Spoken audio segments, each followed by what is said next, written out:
Welcome to Moment Care. Today we are going to talk about why you keep repeating the same emotional patterns, why different situations, different people, but still lead to very similar reactions. Have you noticed that? It's not just that you get triggered, you often react the same way again and again. In psychology, what we call this as a pattern. Today we are going to understand why that happens. In the last video, we talked about triggers. Today it is different. We are looking at the patterns, not just what happened, but what keeps repeating. Familiar feels safe. Yes, we are aware of it. We know this. Familiar feels safe. Let's start here. The mind prefers what is familiar. Even if it is uncomfortable, because familiar feels predictable and predictable feels safer. This is part of how the brain works. It's always trying to reduce uncertainty. So you are in a conversation, for example, someone speaks in a slightly serious tone. That person just speaks a little bit elevated, maybe a bit of aggressive, but your body tightens immediately. You become very careful, you adjust your words. Later you realize, this happens very often to me. Not just with this one person, but in many situations. So let's go a little more deeper. Many of our responses come from earlier experiences, perhaps from childhood. We learn emotional responses over time. In psychology, this is called emotional learning. For example, growing up, maybe tension did not feel safe. Maybe there was silence or conflict. So you learned, when things feel tense, I should step back.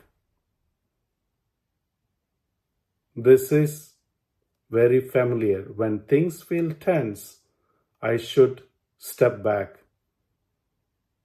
Now, as an adult, when tension starts, you withdraw, you stop talking, you disconnect, not because you chose it, but because it feels safer. It feels very familiar.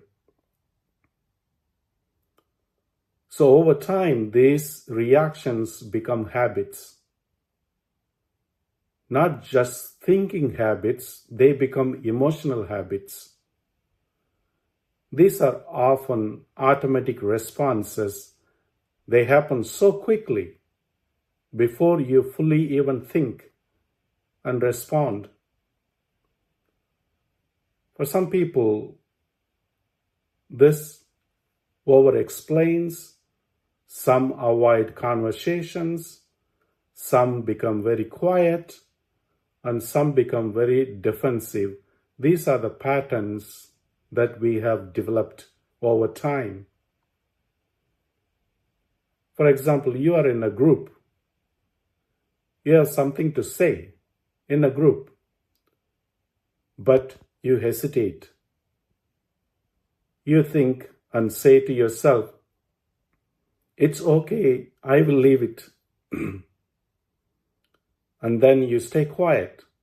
And later you feel frustrated because this is keep happening over and over again and again. So let me explain something important here.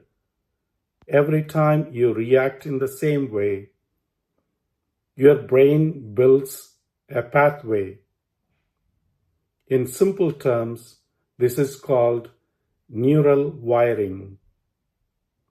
The more you repeat a reaction, the stronger your pathway becomes. Faster, more automatic and spontaneous. Like walking on a path in a field, the more you walk, the clearer the path becomes. This is called a habit loop, a pattern that runs automatically. For another example, let us look at a real situation. You feel close to someone. Things are going well. Then something small happens. They seem distant and different, or forget something important. Then you feel hurt, but it feels bigger than the moment. So then you begin to react. You become upset, or distant, or cold. Then the other person responds, they pull back. Now there's a distance. You feel alone. This pattern becomes closeness, hurt, reaction, distance, loneliness. This has become a loop. I have to say this again. This pattern repeats: closeness, hurt, reaction, distance, and loneliness. And this becomes a loop. And the more it repeats, the more your brain expects it. This is how neural wiring strengthens emotional patterns. So now this is important. Patterns slowly becomes identity. You begin to say to yourself, I am just like this. I don't like conflict. I always adjust. I get affected easily. And this becomes your self-concept. And this becomes your identity.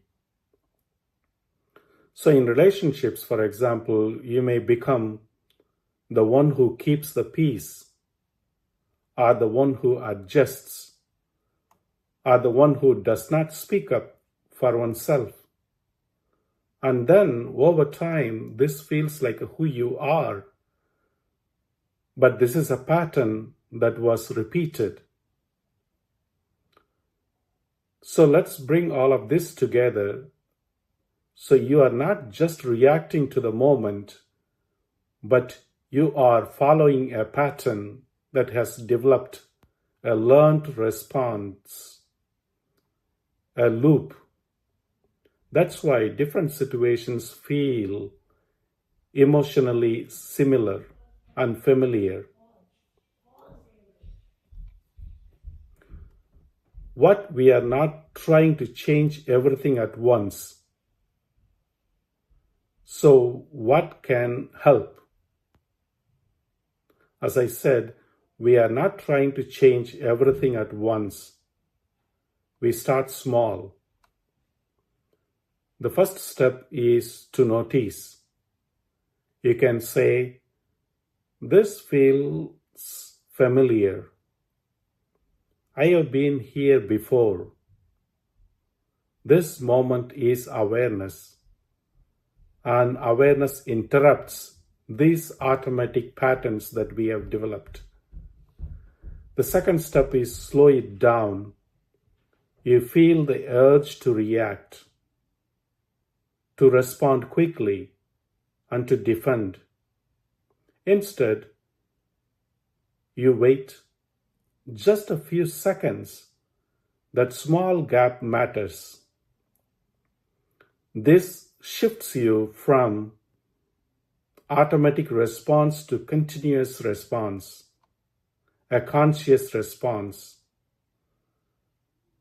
And the step 3 is choose a small change, not a big change, a small shift.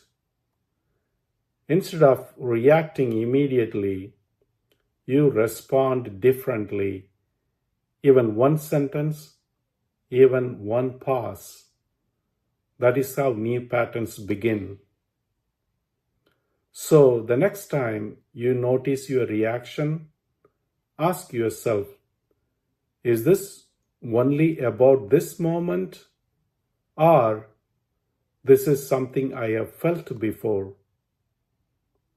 This question creates space, and in that space, you have a choice. So finally, patterns don't change by force. They change when you begin to see them clearly and slowly and choose differently.